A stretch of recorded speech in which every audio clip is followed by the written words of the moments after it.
Welcome to today's session. In this session, we are going to look at chemistry and we'll do a topic, thermochemistry.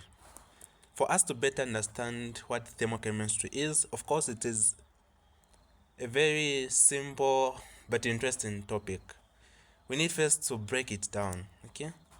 We need to break thermochemistry into its components so that we're able to understand what it is all about. So let's break it down. So in this thermochemistry, we have the term thermo,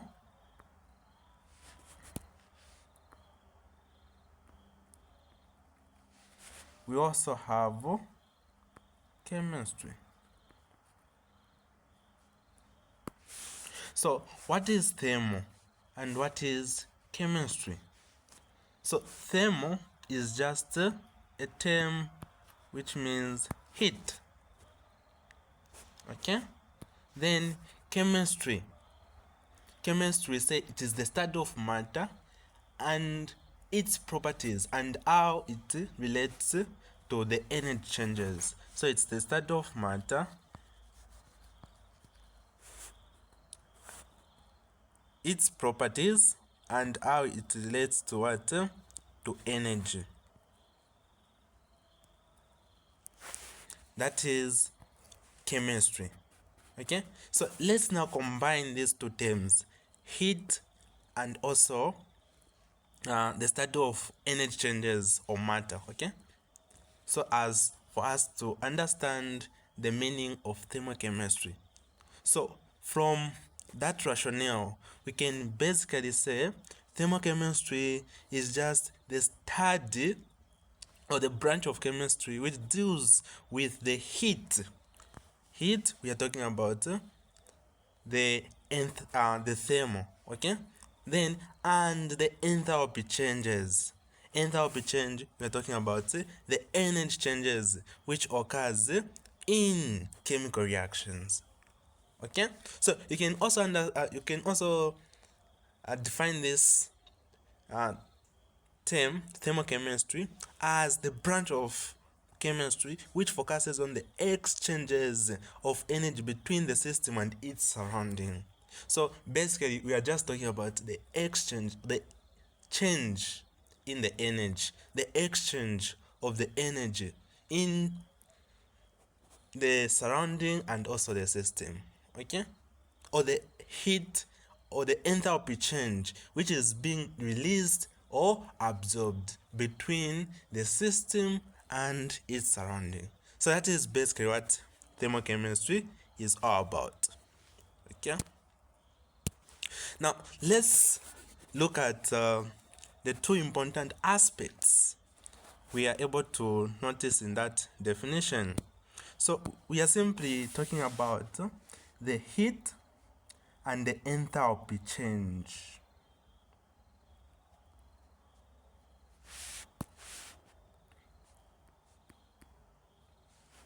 Heat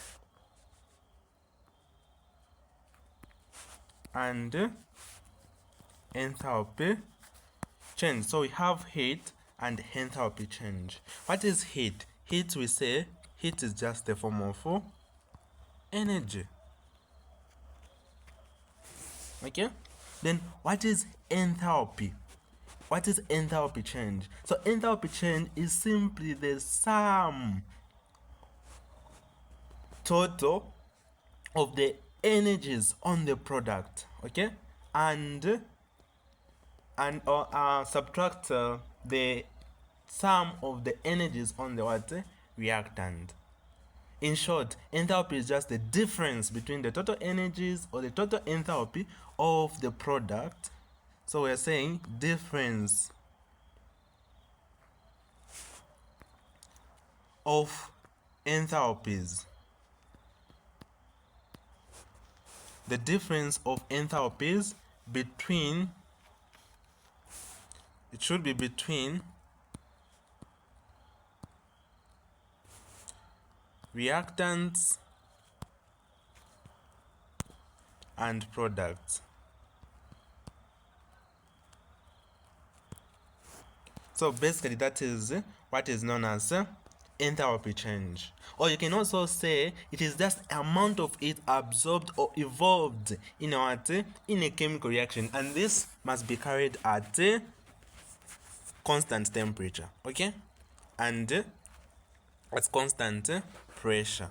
So that is basically what enthalpy change is. So we're saying enthalpy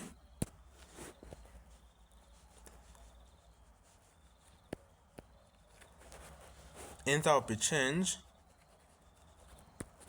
is just the difference in the sum of the total energies of the reactant, of the product, we start with product, minus the energies on the reactants. So it is denoted by the symbol delta H. So whenever we see delta H, we are simply referring to enthalpy change. Enthalpy is just heat, okay? In short, heat change, okay? So let's now try to understand. From our definition, we looked at energy absorbed and energy released. So we are saying energy absorbed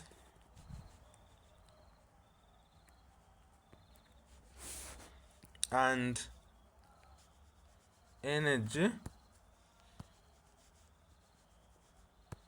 released.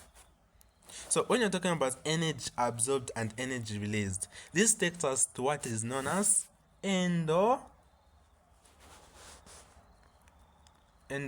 reaction and exothermic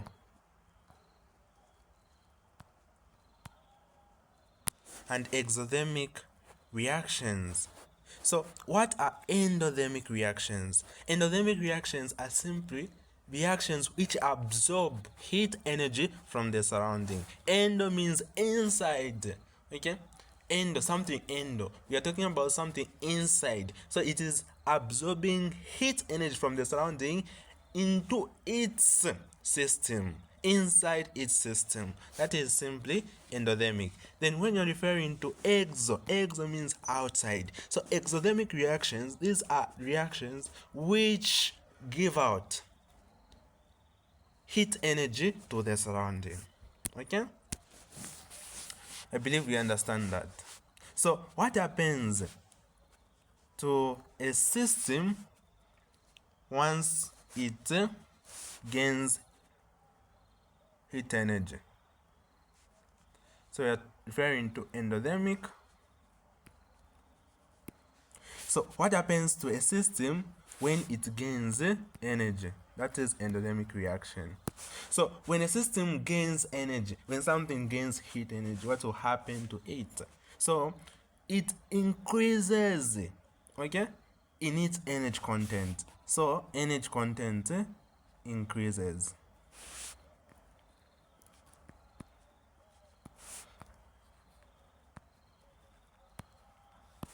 Why? Because heat energy is being absorbed. So when you absorb heat, of course you need to increase in the energy content. If the heat energy was 30 degrees of the system, it will increase, let's say, to maybe 60 degrees Celsius.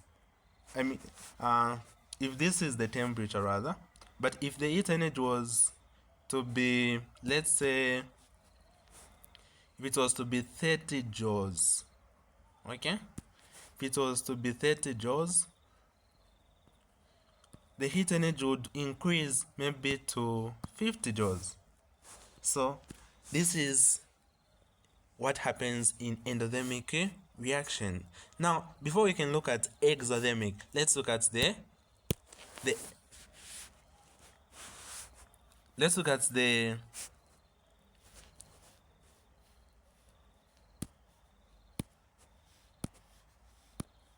the endothermic reaction.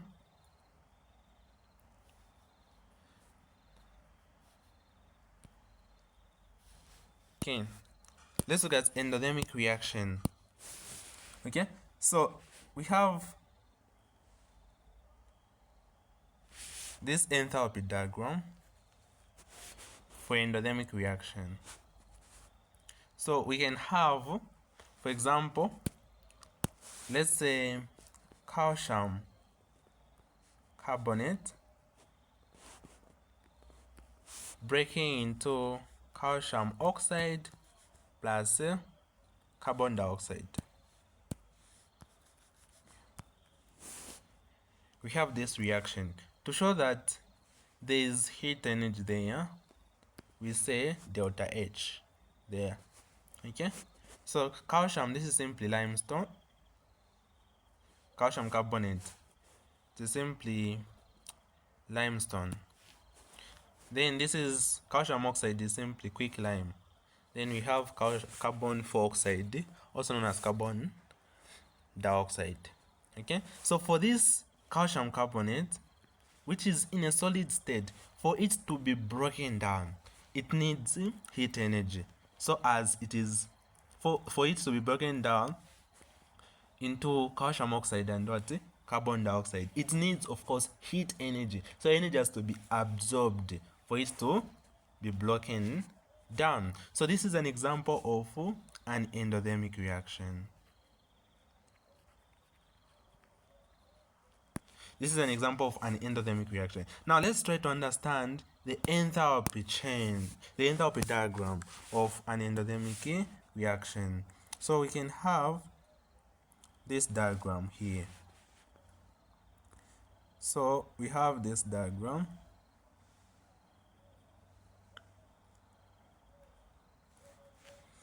Okay, so we can have calcium carbonate. The reactant are always written this side. Calcium carbonate. Then it is being broken down into calcium oxide plus carbon dioxide. Okay, of course, this x-axis shows the reaction progress. Then the y-axis, of course, shows the energy, which is can be in joules per mole. Okay, now let's look at the activation energy there. Activation energy is always positive. What is activation energy? Activation energy is simply the minimum amount of energy.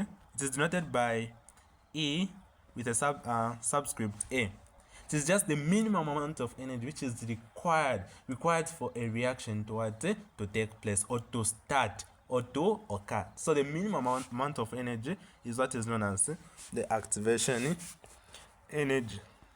Then we've talked about the enthalpy. We said this is just the difference between the sum total of the energies of the product and the reactants. Okay, so this is what gives what is known as the enthalpy. Okay, the difference between the energy on the product and the energy on the reactant.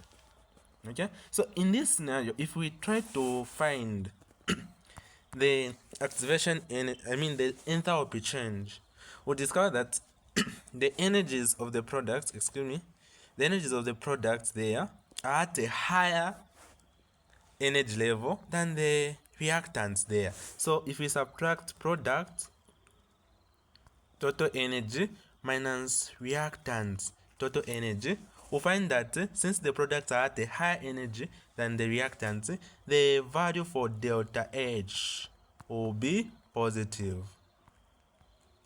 Okay, so the value for delta H will simply be a positive.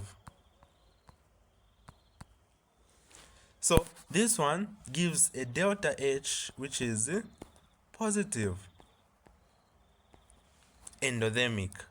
Okay, so whenever we see or whenever we hear endothermic, it is positive enthalpy change because the products are at a higher energy level than the reactants.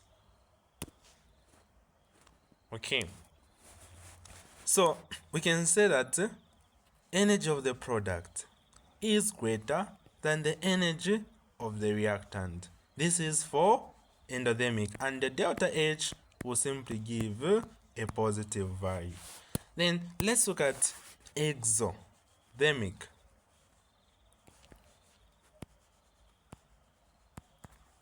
So for exothermic reactions, these are reactions which releases heat energy to the surrounding. So these ones releases heat energy to the surrounding. For example, we can have, let's say, which example can I give?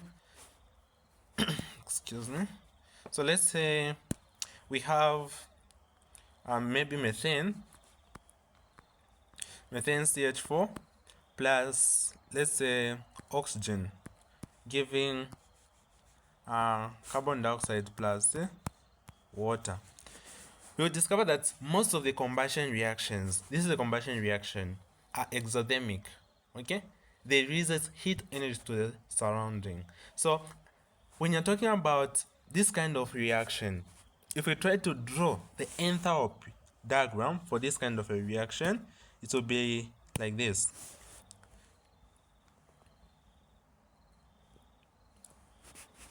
So we'll have the reaction progress there, reaction progress, then we'll have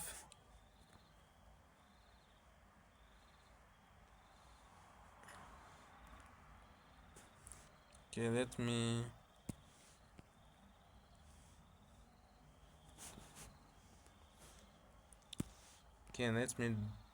do it like this. All right, so of course we have methane there, CH4, undergoing combustion. Combustion is simply the burning of a substance in oxygen, and it could be complete combustion, which is unlimited amount of oxygen, and incomplete combustion, which is limited amount of oxygen. Okay, so we have methane being burned in oxygen to produce carbon dioxide and water. So this kind of a combustion is simply a complete combustion. Why? Because carbon dioxide is being produced. If it was incomplete, it would have been carbon monoxide, but this is complete. So there's no need to worry about that. Then we have energy this side.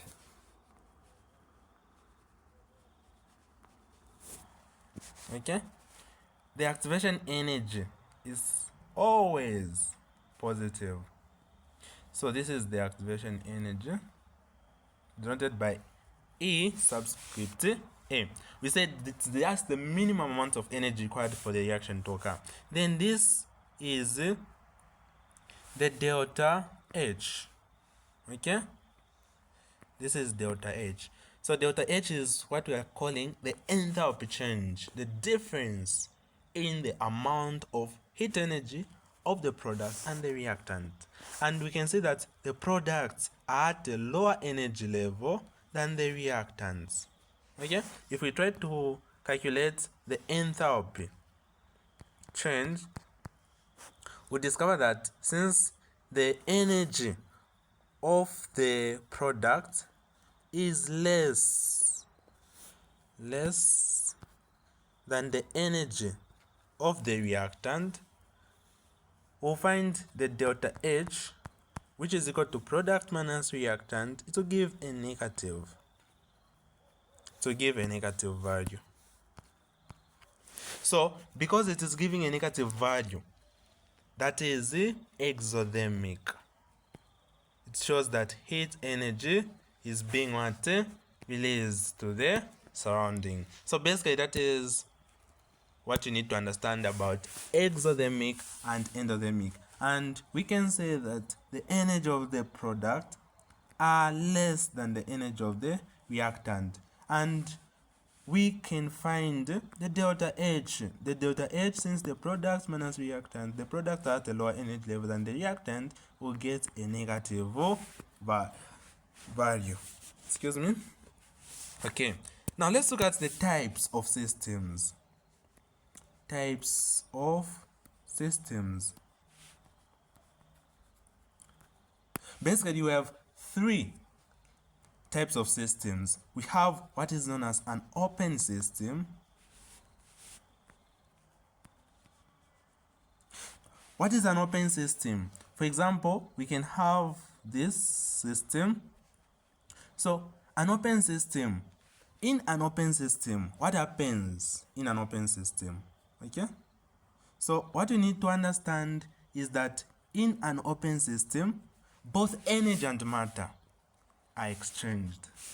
So, both energy and matter are exchanged.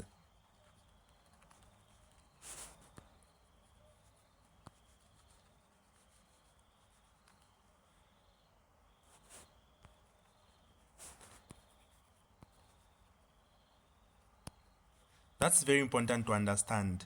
In an open system, both energy and matter are exchanged. Matter is simply the amount of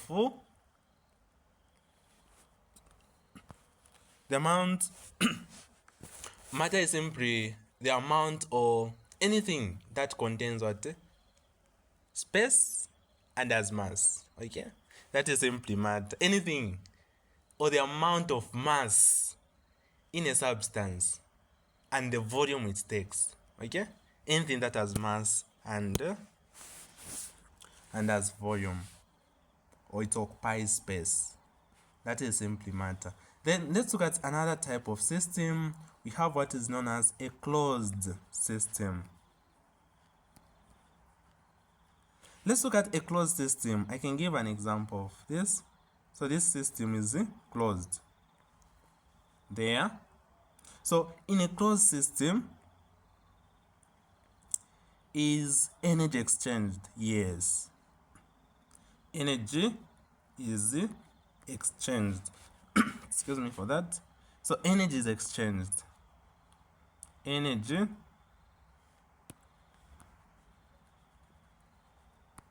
is exchanged. But matter is not exchanged. Okay? That is in a closed system. Energy is exchanged, but matter is not exchanged. Then let's look at another type of system called an isolated.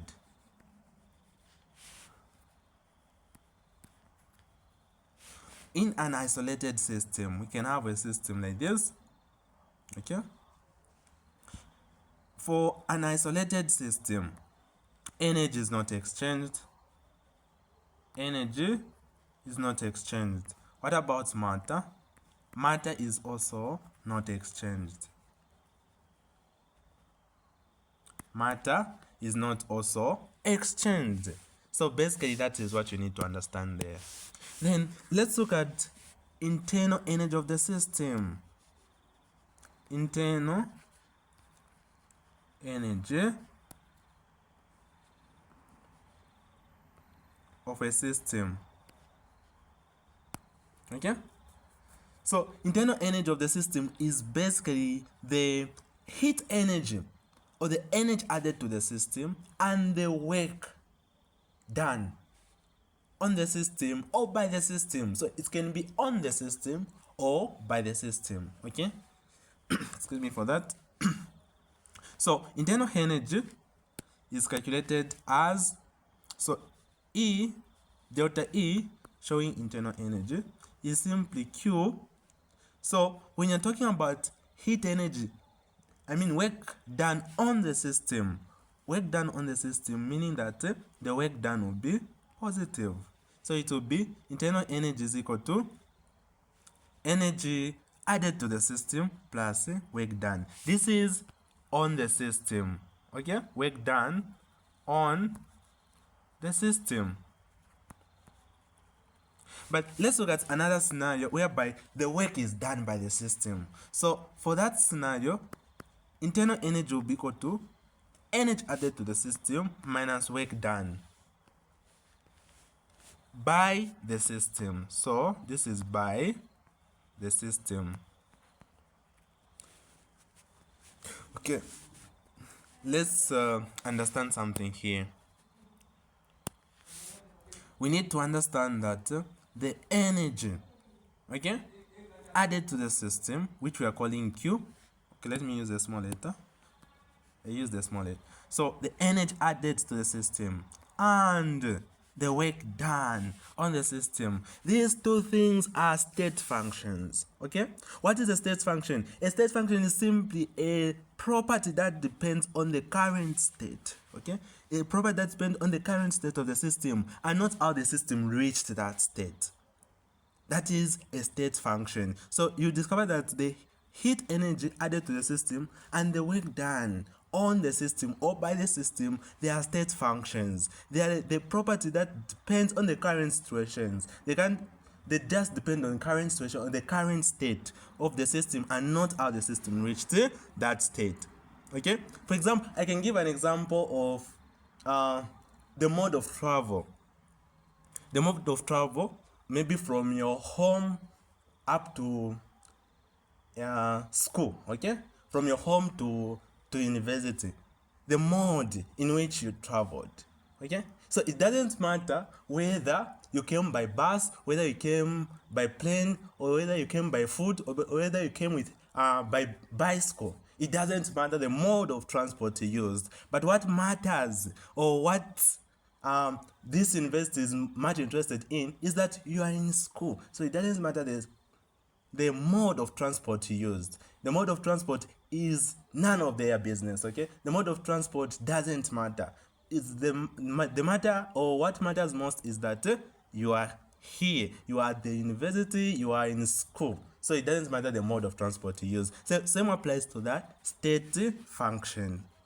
Same applies to the state function. It just depends on the current situation that you are in school. It doesn't just depend on the current state of the system and not how the system reached and not how you traveled to this place. Okay?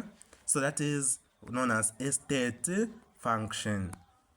So you need to understand that. It is very important. Let me give an example.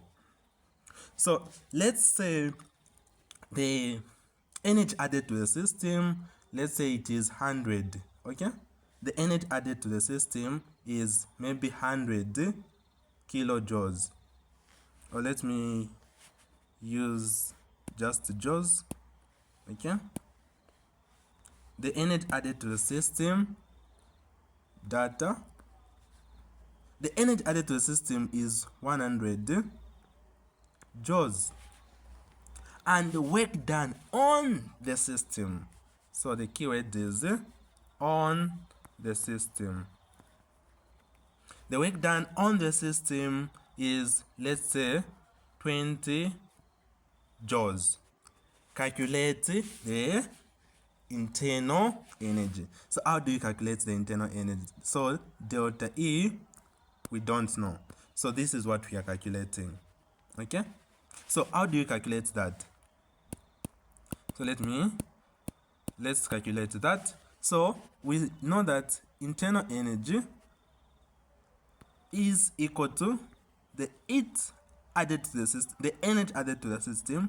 This is work done on the system. So on the system it will be plus work done. Okay? And that will give us 100 joules plus 20 joules. And that should give 120 joules.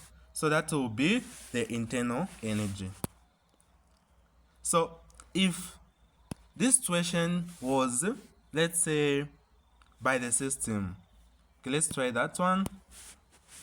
I'll give another example. Let's say the energy added to the system, Q, is equal to 50 joules. And the work done by the system, let's say, is, let's say, which value can I give? Maybe 30. The work done by the system is 30. Okay? Calculate internal energy. So delta E will be equal to Q this is by the system. So by the system, it will be minus work done. Okay, so this will give Q 50 joules minus 30 joules, and 50 minus 30, that will give 20 joules. So basically that is how you can determine the internal energy, both on work done by the system and work done on the system. So let's look at another interesting thing here. Let's look at now what is known as the standard enthalpy change. Standard enthalpy change. Standard enthalpy change with an E, a delta E with a not there. Okay, so what is standard enthalpy change? When you're talking about standard enthalpy change, it's just the enthalpy change measured at a standard condition. What are these standard conditions? At standard condition, we know that the pressure should be 1 atmosphere. Okay, and the temperature should be 25 degrees Celsius. If you convert this temperature from 25 degrees Celsius into Kelvin, you discover that the temperature will be at 298 Kelvin. Okay, the conversion factor there, you just say the temperature in Kelvin is equal to the temperature in degrees plus 273, or you can say 273.5, yeah, 0.15. Okay, that is the conversion we can use in order to do that. Now we need to understand also that there are various enthalpy changes. There are various standard enthalpy changes. Number one, we can talk of the standard enthalpy change of activation, denoted by this symbol. Okay, standard enthalpy change of activation. We have also what is known as the standard enthalpy change of neutralization. So they will be having these subscript: activation A, neutralization E, and we also have the standard enthalpy change of what? Atomization. It will be denoted by what? N. And we also have the what is known as the standard enthalpy change of what? Combustion. Okay, so you need to understand this. It is very important. So we have the standard enthalpy change of activation. We also have the standard enthalpy change of neutralization. We also have the standard enthalpy change of atomization. Okay, and also the standard enthalpy change of combustion. But don't worry about this. This is not much of our interest. Our interest is just in activation, the standard enthalpy change of activation. Okay, all right, so we need to understand one thing here. We need to understand that the standard enthalpy change of formation for any element, okay, at standard condition, for any element, the standard enthalpy change, the standard enthalpy change of any element at standard condition is simply 0. Okay, so for any element is simply 0. That is the standard enthalpy change. It will help you. It is very important in calculations. Okay, now let's look at another interesting thing here. Let's look at heat capacity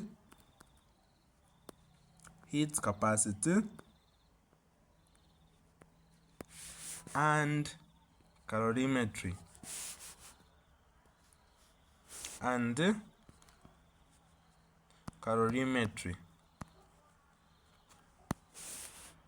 Okay, when you're talking about calorimetry is just the measure of heat, the measure of the amount of heat energy. Okay, the branch of chemistry deals with much of the measure of what? Heat energy. Now let's look at heat capacity. Heat capacity, we have specific heat capacity and just heat capacity. When I'm talking about heat capacity, just the amount of heat energy required to raise the temperature of what? A certain substance. But when you're talking about the specific heat capacity, we are referring to the amount of heat energy required to raise the temperature of 1 gram of a substance. Okay? Of 1 gram of a substance to 1 degree Celsius. That is specific heat capacity. So when you're talking about heat capacity, we need to understand this formula. Okay? We need to understand this formula, which is energy is equal to mass times specific heat capacity times change in temperature. This will help us match in most of the calculations. Okay? So let's have the meaning. E means energy there. Then M means mass. Of course, these must be converted in depending on the units you've been given. Okay? Then specific heat capacity there is denoted by C. So this is specific heat capacity. Then delta H means change in temperature. Okay? Delta H is just change in temperature. So you need to do some calculations here. For example, if the mass given is in kilograms, the specific heat capacity given maybe is in joules per kilogram degree Celsius. Of course, you can't deal with kilograms and joules degree Celsius. So you need to convert in uniform units. Okay? If you're dealing with grams, meaning that the specific capacity must be in grams, and also the temperature must be maybe in degrees Celsius, and also the mass in grams. So that's how you'll be able to answer those questions. Now, there is an assumption taken here. Okay? Let's look at the assumption. So, there's an assumption taken to this equation. For example, heat energy, or energy rather, is equal to mass times change in temperature. So there's an assumption which is taken. So an assumption which is taken there is that for a certain solution, okay, 1 cubic centimeter of that certain solution is equivalent to 1 gram. Now let's calculate the density. Density, we say it is mass over volume. If we have 1 gram there over 1 cubic centimeter there, what will be the density?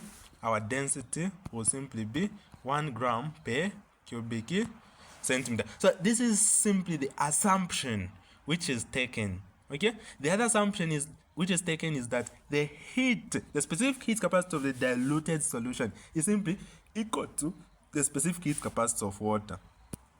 Okay? The second assumption is that specific heat capacity, we know that it is now denoted by C. Specific heat capacity of a diluted solution is equal to the specific heat capacity of what?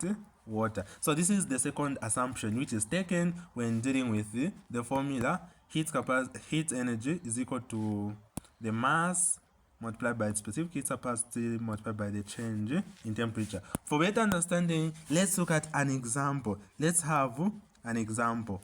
So let's say the calculate maybe, let's say, the heat energy of a substance of mass, what can I say, maybe mass, let's say 100 grams, then the specific heat capacity of this substance, let's say it is 0.50, I'll say 0.50 maybe joules per gram degree Celsius.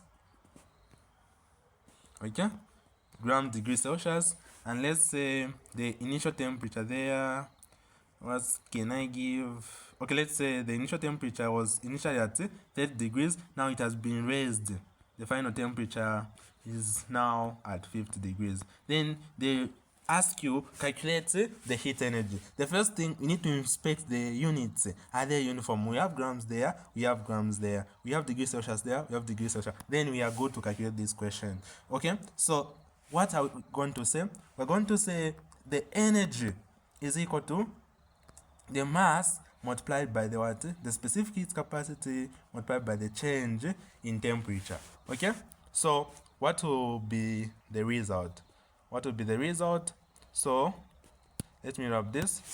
So I have energy is equal to mass times specific heat capacity times change in temperature.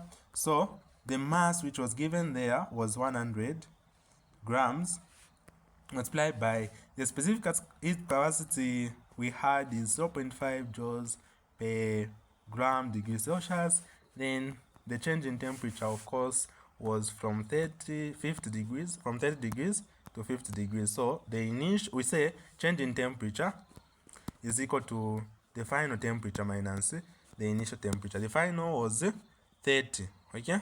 The initial was now the final was 50, the initial was 30. So what are we getting there? If we multiply 100 grams, of course the grams and the grams there will cancel, the degrees Celsius will cancel with these degrees Celsius on the temperature. So that will cancel with that degrees and will remain with just joules. So if you calculate this, 100 times 0.5 times 30 minus 50, that is simply 20, we'll get the value equivalent to, that should be 1000 joules. So that is how you can answer such a kind of question. Now let's look at the second assumption which we took to say the specific heat capacity of a certain solution. Okay, specific heat capacity of a certain solution is equivalent to the specific heat capacity of water. Okay, is equivalent to specific heat capacity of water. Now let's use this scenario to answer a certain question. Let's say a certain substance, we can say maybe, which one can I give? Maybe copper. Okay, a certain substance, maybe copper, was heated. Okay, so this substance was heated, maybe let's say to a certain temperature of 100 degrees Celsius. Okay, it was heated to 100 degrees Celsius, and this copper has a mass of let's say 22.5. I can say 22.05. Okay, maybe 22.05 grams. Okay, then it was heated to a temperature of 100 degrees Celsius, and then after that was done, this same substance was now dipped into water. So this substance was now dipped into what? Water. Of mass, this water, let's say, had a mass of 50 grams, and the initial temperature of water was, let's say, 25, yes, let's say 25 degrees or 25.10 degrees Celsius. Then this temperature was raised, so was raised to, let's say, 28.49 degrees Celsius. Okay, now we've been asked calculate the specific heat capacity of maybe copper. The specific heat capacity of copper, which we don't know. We know that the specific capacity of water, that is specific heat capacity of water, is simply given as 4.18. Yeah, 4.18 is given as 4.18. Okay, and that is in joules per grams degrees Celsius. Okay, so let's have this data, and now let's answer the question. So we need to apply one principle here. We need to say loss in heat energy of copper is simply equal to gain in heat energy of what? Water. So loss of heat energy in copper is simply equal to the gain of heat energy in what? Water. Now we can say loss Loss, when you're making a loss, is simply negative. So negative Q is equal to gain. When you're gaining something, is simply positive. So we need to apply this principle. And we say Q, heat energy, is given by what? Mass times specific capacity times the change in temperature. And because it is loss, so it will be minus there, is equal to the specific heat capacity of, the heat energy of water. Q is also given, so it will be plus MC delta what? T. So this is the formula we're going to apply. Okay? So let me just rub this part. Alright.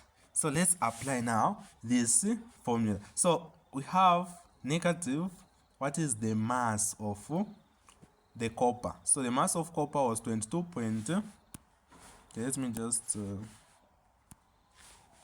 it was 22.05.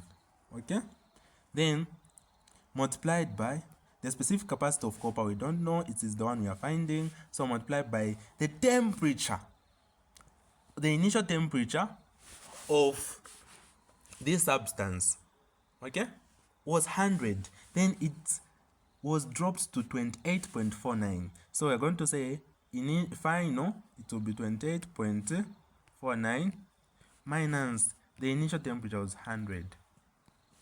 Then it will be equal to the mass of water, that is 50, multiplied by the specific heat capacity of water, and that is 4.18. Pardon me for that. This 50, 4.18 should be written this side. So we are simply multiplying, then multiply by the change in temperature. The initial temperature of water was at 25.110, but it was increased to 28.49. So the final will be 28.49 minus the initial 25.1. Okay, minus initial. Let me just write it properly so that it is visible enough. So the final is 28.49 minus 25.1, the initial temperature. Okay, so how can you now calculate this? So let me rub this part. So if we do some algebra here, when we said 22.15 multiplied by this value, which is 28.49 minus 100, of course 28.49 minus 100 will give a negative, but negative multiplied by the negative which is outside here, it will give a positive now. So if you multiply 22.15 by a positive of this value, which is 28.49 minus 100, it will give somewhere 15.7, not 1.5, not 0.7, sorry. Okay, let me write it properly there. Okay, so it will give 1576.7955. Then multiplied by C, of course, is equal to, here if we multiply 50 by 4.19 by 28.4925 to give that is giving 708.51. Now let's now divide to find the specific heat capacity. So we're going to divide by 1576.7955. Even this side 1576.7955. Let me rub the top part there. You no longer need it. So let's now calculate C. This value and that will cancel. So 708.51 divided by 1576.7955, and that will give, so if you do the calculations, it is giving 0, of course, 0.0 0.45 joules per gram degree Celsius. Those are the units for specific heat capacity. So simply, this is the specific heat capacity of the copper, okay, which was dipped in water. Let's now understand another thing which is quite interesting. We are going to look at Hess's law. It's very important that we understand also this Hess's law. So what is it about Hess's law? So Hess's law states that the change of enthalpy of the reaction is the same regardless of whether the reaction takes place in one state or in one step or several steps, provided the initial and the final concentration of the reactant and product are kept constant. That is what is it about Hess's law. So it's just about the change of enthalpy being the same regardless of whether the reaction is taking place in several steps or in one step, but it should be provided, the condition there is that it's the initial and the final concentration of the reactant and the product must be constant. That is simply Hess's law. So what things should we understand there? One, the enthalpy of the reaction is the same. So enthalpy of reaction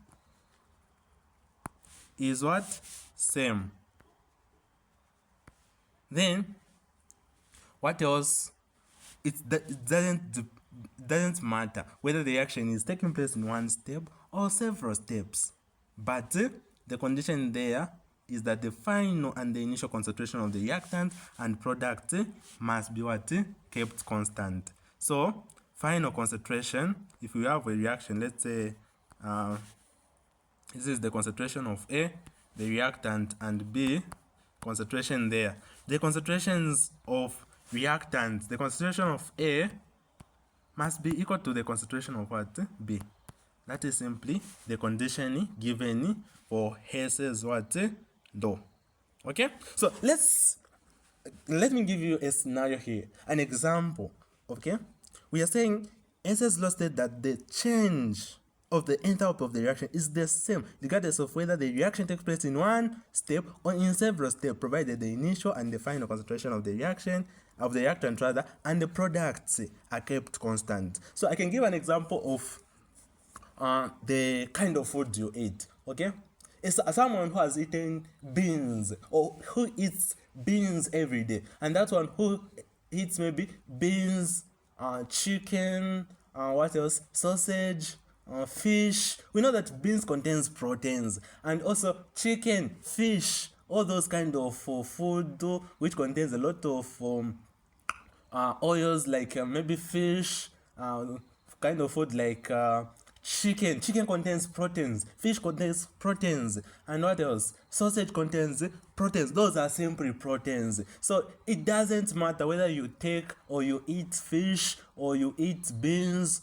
but the growth will just be the same. You won't show that you eat beans every day. You won't be able to show that this one, or you won't be able to tell that this one, the growth will just be the same. You all be healthy. Okay, so the kind of food you eat, as long as they contain those nutrients, even if it's vegetables, if vegetables contains proteins, or if vegetables contains rather vitamins, right? Vegetables contains vitamins, and someone who is just eating fruit, you're eating the same thing. There's no difference there. So it is the same. So you acquire the same nutrients, okay? Even the growth will just be the same. Why? Because you're taking nutrients of the same we're taking foods of the same nutrient proportion. Okay, so it doesn't matter the kind of food you eat, but what matters is that the growth is just the same. You won't be able to notice that this one eats beans or whatever food they eat. Okay, that is what you need to understand about about Hess's law. Okay, so with Hess's law, the change of enthalpy is just the same with the kind of food, whether you take whatever, okay, whether the reaction takes place in one step or in several steps, whether you eat chicken, fish, you eat sausage, the growth will just be the same. So the enthalpy of the reaction will just be the same, regardless of those things, whether it takes place in one step, regardless of whether you eat beans, chicken, or whatever. Okay, but the thing there is that the initial and the final concentration of the reactant and the product must be constant. So at least you need to maintain that.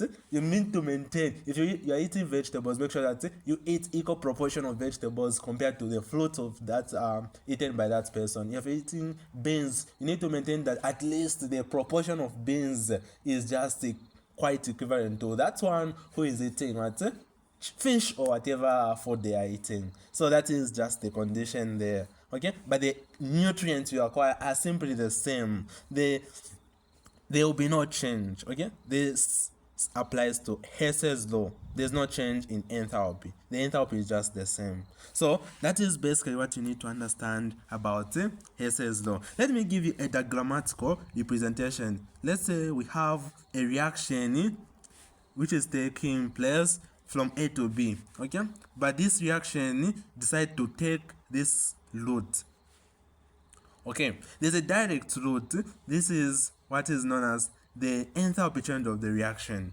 Okay, but there is this route which is taken from A to C, then from B to C. So there is this route along cut. We say enthalpy 1 there, and we have enthalpy 2 there. According to Hess's law, according to the Hess's law, we are able to tell that the heat energy of the reaction is simply the sum total of these two. Okay, it will be the sum total of these two. So what are we saying? It will be the enthalpy change 1 plus the enthalpy change 2. So that is according to what Hess's law. Hope we get that. So what is the importance of this Hess's law? So this Hess's law helps us to calculate the enthalpy to be. It allows us to calculate the enthalpy even when it cannot be measured. Okay? It allows us to calculate enthalpy even if it cannot be measured. So it is used to calculate enthalpy. So you can easily calculate enthalpy even if the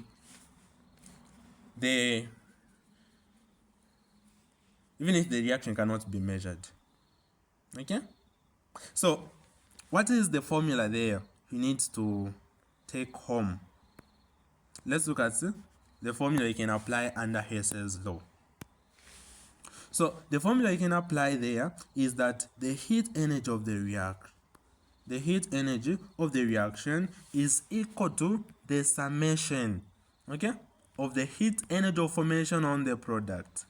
This is the heat energy of formation on the product. So let me just outline that. Heat energy of formation on the product,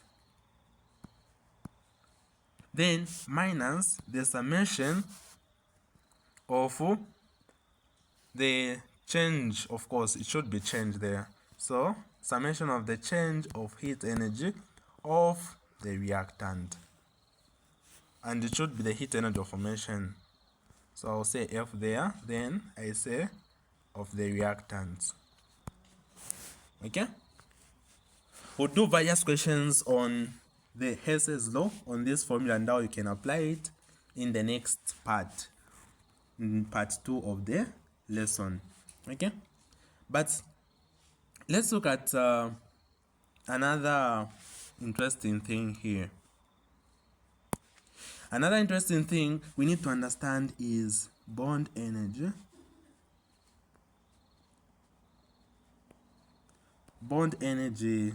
and enthalpy.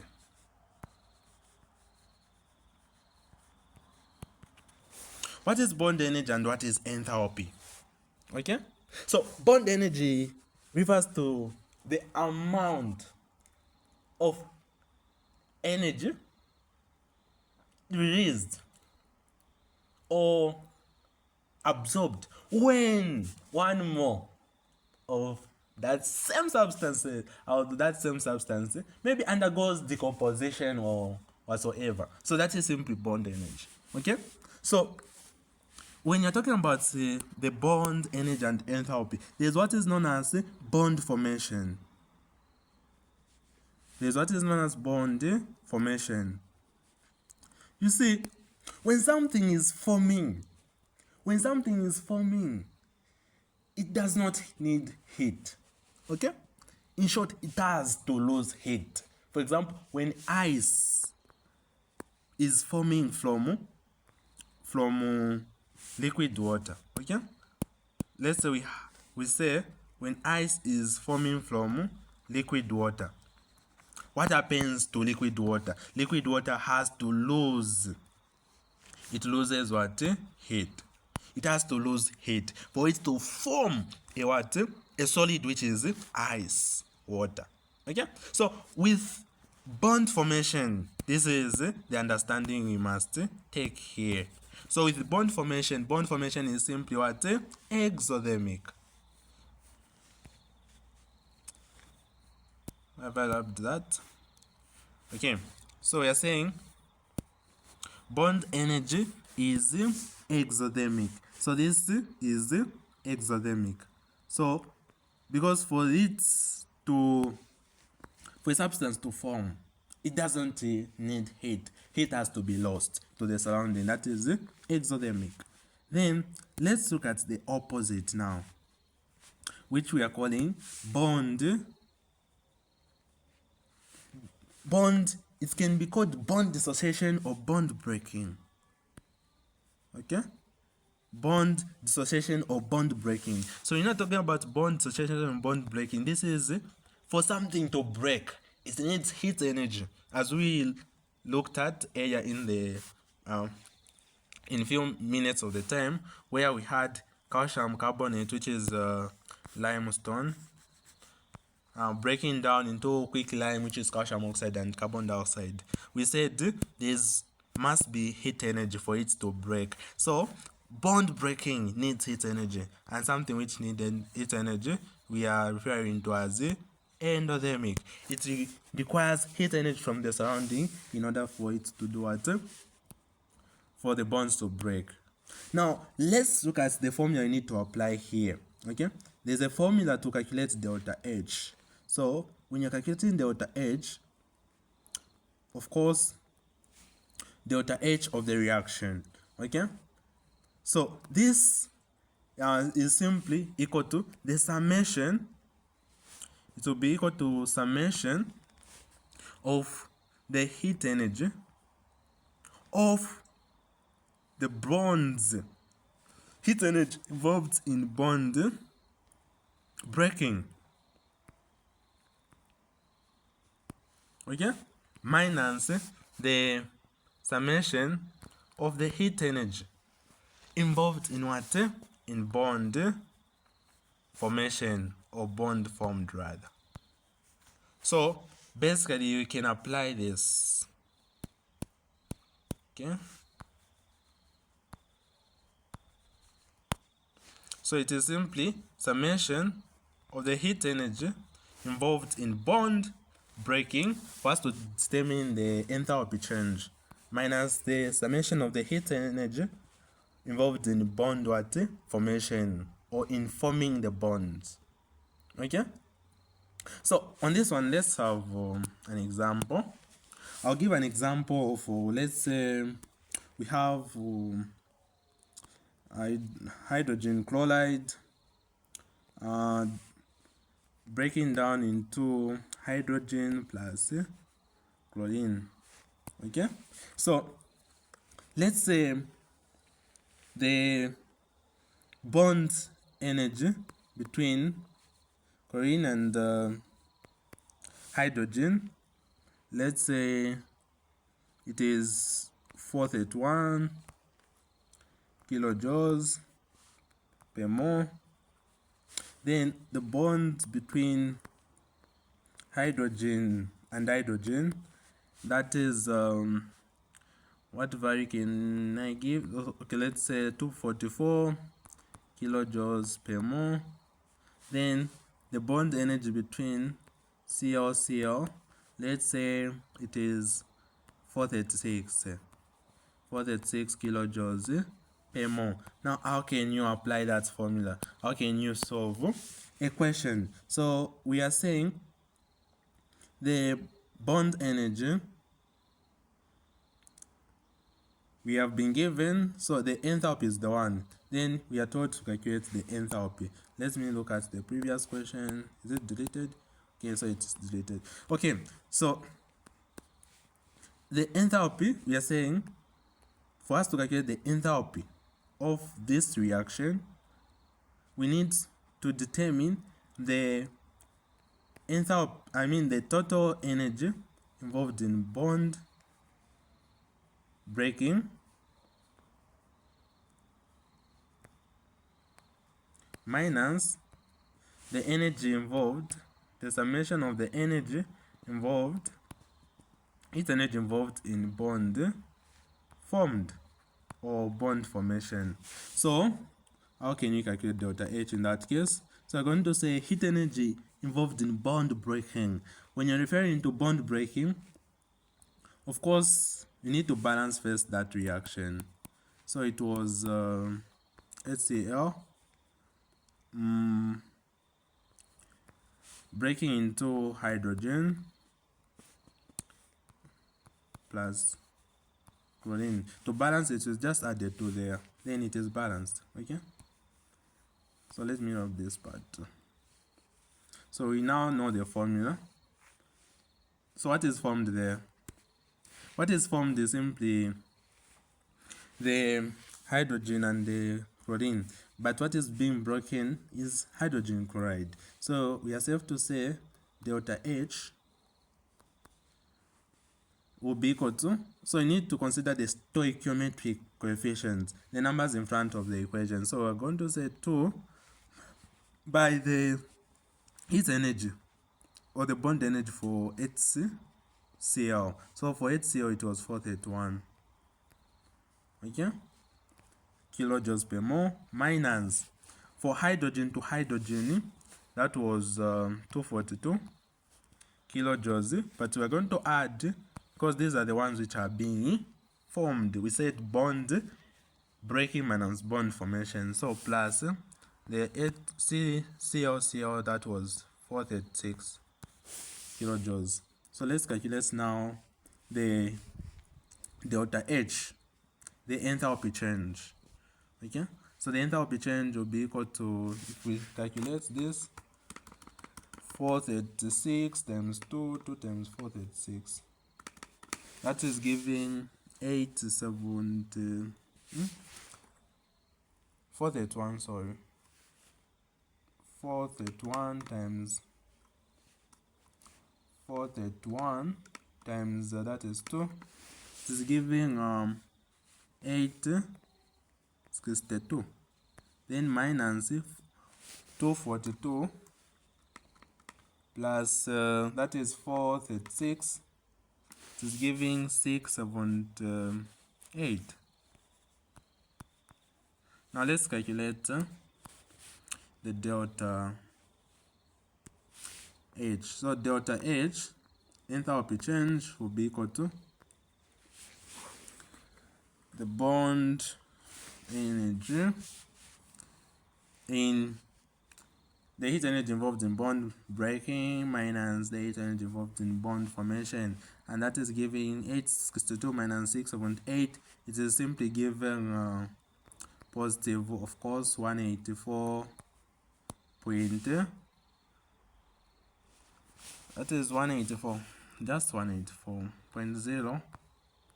It will be kilojoules per mole as the units we are given. So basically this is how you can, let me just write this value properly. So it is 148. Okay,